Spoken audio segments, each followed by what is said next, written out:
Hello everyone. आज हम लोग जियोमॉर्फोलॉजी में वॉल्केनो का स्टडी करेंगे। तो हमने आपको बताया था इंटरनल स्ट्रक्चर के बारे में। अर्थक्वेक पहले हम डिस्कस कर चुके हैं, अभी हम डिस्कस करेंगे वॉल्केनो। तो वॉल्केनो हमारा देखने में कुछ इस तरीके का होता है। इंपॉर्टेंट पार्ट्स भी होता है वॉल्केनो का, अभी थोड़ी देर में हम डिस्कस करेंगे। ये हमारा मैग्मा चैम्बर है। जब ये अर्थ क्रस्ट पे हिट करता है तो जहां पर ये अर्थ क्रस्ट को हिट करता है, जहां से अर्थ क्रस्ट से हमारा वॉल्केनो निकलना शुरू होता है, उस चीज को हम लोग बोलते हैं वेंट। ठीक है, तो वॉल्केनिक सब्सटेंस जो होता है वो सॉलिड, लिक्विड, गैस कुछ भी हो सकता है। सॉलिड सब्सटेंस में आपका न्यूमिक होता है, लेपिली होता है, लिक्विड में मैग्मा होता है, और गैस में आपका sulphur dioxide and many kinds of gas आपका होता है। अभी हम आते हैं पार्ट्स ऑफ वॉल्केनिक कोन पे। जब वॉल्केनो जमा होता है तो वॉल्केनिक कोन की तरह जमा होता है, राइट। तो सबसे पहला पार्ट आता है हमारा वेंट। ये देखिए वेंट हमने पहले आपको बताया था, the place from which volcanic substance comes out from surface of earth. माने मैग्मा जब अर्थ पे आया, फिर अर्थ पर माने अर्थ के क्रस्ट पे जहां से आपका मैग्मा निकलना शुरू हुआ, उसको हम लोग क्या बोलते हैं, वेंट। अब क्रेटर किसको बोलते हैं, ये जब मैग्मा निकलेगा निकलेगा तो जमा करेगा ना। तो mouth of the cone form due to the lava deposition. तो ये हमारा जो लावा डिपोजिशन होकर के कोन बनाया, तो इस कोन के माउथ को ही हम लोग क्रेटर बोलते हैं। तो जब इसमें फर्दर इरोशन होता है तो वहां से हमको काल्डेरा मिलता है। काल्डेरा कहां से मिलता है, जब इस क्रेटर में हमारा फर्दर इरोशन होने लगता है तो वो हमारा बनता है काल्डेरा। अभी देखिए पाइप। पाइप क्या होता है, जिस लाइन से हमारा वोल्केनो निकलना शुरू होता है। माने जैसे मान लीजिए वोल्केनो निकलेगा तो भैया कोई पाथ से तो निकलेगा ना, किसी लाइन बना के तो निकलेगा ना, तो उसी लाइन को हम लोग बोलते हैं पाइप। तो ये हो गया हमारे वोल्केनो का पाइप हो गया। ये जो हो गया ये हमारा पाइप हो गया। ठीक है, तो मैग्मा जब निकलता है लावा के फॉर्म में निकलता है और डिपोजिट होता है कोन के फॉर्म में। ठीक है, अभी इंपॉर्टेंट टर्म्स, बार बार ये वोल्केनो से रिलेटेड कुछ इंपॉर्टेंट टर्म्स है। सबसे पहला आता है हमारा पायरोक्लास्ट। मैग्मा चैम्बर से निकलने वाला सबसे बड़ा टुकड़ा।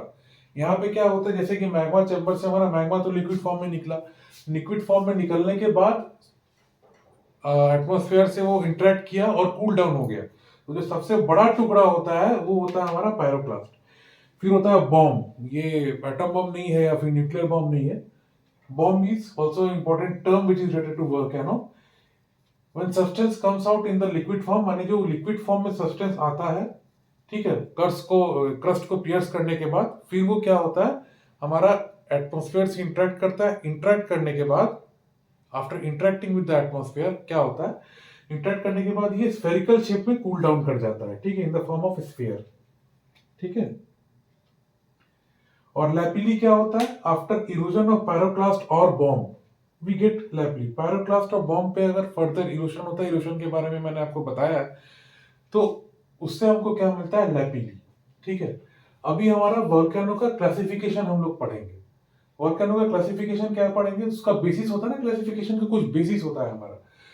तो सबसे पहला जो बेसिस होता है that is on the basis of time of eruption, यानी टाइम पीरियड के बेसिस पे हमारा ये हम पहला इसका क्लासिफिकेशन करते हैं। और दूसरा क्लासिफिकेशन होता है on the basis of feature, माने कैसा वोल्केनो है, इस हिसाब से हम लोग इसका क्लासिफिकेशन करते हैं। तो अगर on the basis of time period अगर हम इसका क्लासिफिकेशन करना चालू करें, तो एक्टिव वोल्केनो होता है, जो कि इसमें एक्टिव वोल्केनो कौन सा वोल्केनो होता है, जो इसमें की इरप्शन रेगुलरली होते रहता है। डोरमेंट वोल्केनो होता है कि इसमें इरप्शन बहुत दिन से हुआ नहीं है, लेकिन इसमें इरप्शन हो सकता है या कभी कभी होता है। ठीक है, और इनएक्टिव वोल्केनो है जो कि ये डेड वोल्केनो है, इसमें कोई इरप्शन होता है ही नहीं। अब on the basis of feature हम इसका क्या क्लासिफिकेशन है, सेंट्रलाइज्ड इरप्शन। तो इसमें क्या होता है, मैग्मा हमारे अर्थ क्रस्ट को ऐसे करके हीट करता है, और ये मैग्मा जो होता है ना, ये इसका विड्थ बहुत कम होता है, width is very less. Width इसका बहुत कम होता है लेकिन हाइट इसका बहुत ज्यादा होता है।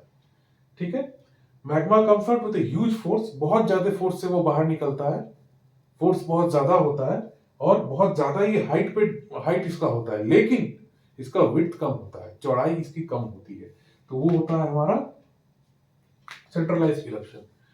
अभी आता है हमारा फिशर इरप्शन। फिशर इरप्शन में क्या होता है, मैग्मा जो होता है वो स्लोली स्लोली बाहर आता है, वो ज्यादा फोर्स लगा करके ये बाहर नहीं आता। मैग्मा जो होता है हमारा स्लोली स्लोली वेरी स्लोली ये बाहर आता है, और क्रस्ट पे दरार फॉर्म करता है, और यहाँ पे वो जमा हो जाता है, दरार फॉर्म करते करते ये जमा हो जाता है। तो अब आप हमसे पूछेंगे कि भाई मैग्मा कब ज्यादा, ये वोल्केनो कब ज्यादा फोर्स से निकलता है और कब कम फोर्स से निकलता है, तो ये हम लोग जो है अभी तक ये रिसर्च का विषय बना हुआ है, अभी तक इसका हमारे पास जवाब है नहीं।